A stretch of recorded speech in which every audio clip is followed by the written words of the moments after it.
RFI 5h30 en temps universel, il est 7h30 du matin, ici à Paris. RFI Afrique. Mathieu Vendrely. Bonjour à tous, samedi 12 mai, c'est Afrique Matin avec aujourd'hui le lourd bilan de la colère des soldats guinéens, 6 morts en 2 jours, des dizaines de blessés. Le Premier ministre Lansana Kouyaté appelle au calme, le président Lansana Conté intervient également. Le point dès le début de ce journal avec Mokhtar Ba à Conakry.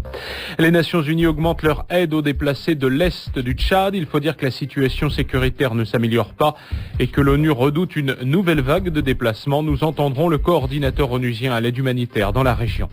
Dans ce journal également, le procès en Belgique de l'ex-commandant Touyaga, jugé notamment pour les meurtres de 10 casques bleus belges en 94 au Rwanda. Il nie tout en bloc, mais les témoignages sont accablants.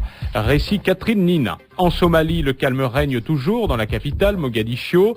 Certains habitants de la ville qui avaient fui les combats commencent donc à revenir, mais il manque de tout. La photo avec Stéphanie Braqueuet dans ce journal. Afrique Matin, vos rendez-vous dans une dizaine de minutes. La suite de notre série de reportages en Algérie, à 5 jours maintenant des élections législatives. Nous irons à Constantine avec Mouna El Banna. N'oublions pas non plus les sports. Dernier match à suivre aujourd'hui dans le 4e tour aller de la Coupe de la Confédération. Éric Chorin en direct dans une vingtaine de minutes. Reportage. Et voilà, les reportages d'Afrique Matin et la suite de notre série sur l'Algérie où des élections législatives sont prévues dans 5 jours maintenant, le 17.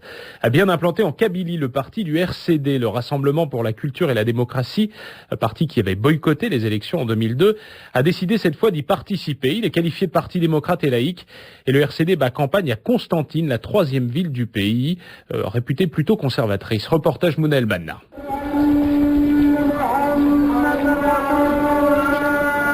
Nous sommes à Zigoud Youssef, une commune agricole à une quarantaine de kilomètres au nord de Constantine. Les mosquées appellent à la prière, quelques hommes sont attablés dans un café, un jeune homme s'approche des candidats du RCD et les interpelle. Il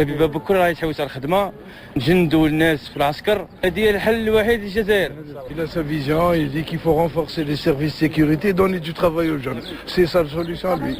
Il a une vision à la Sarkozy, apparemment. Abdelhamid Hosna, tête de liste du RCD, est très lucide. L'électorat agriculteur est surtout pris en main par les partis de l'administration. En principe, moi je pense que comme dans toutes les régions d'Algérie, ils ont des directives et ils vont s'y soumettre pour voter pour les partis au pouvoir.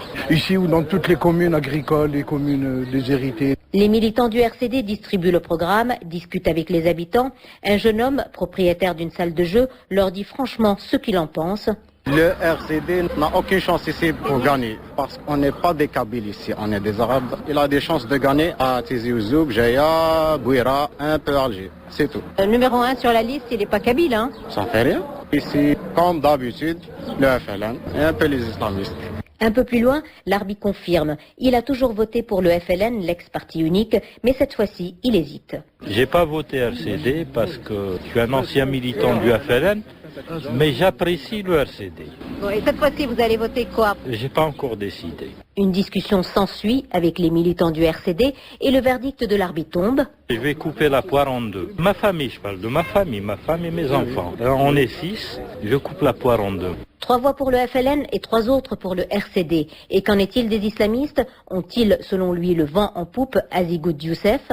Oui, parce que c'est une population qui est, disons, 50-50. À 50%, elle est portée sur l'islam, mais j'hésite à dire l'islamisme. Et dans les années 90, ils ont voté quoi ici? Comme dans tout le pays, à 80%, c'était le fils. Belkacem Djelouat, 5e sur la liste du RCD, ne se fait pas d'illusions.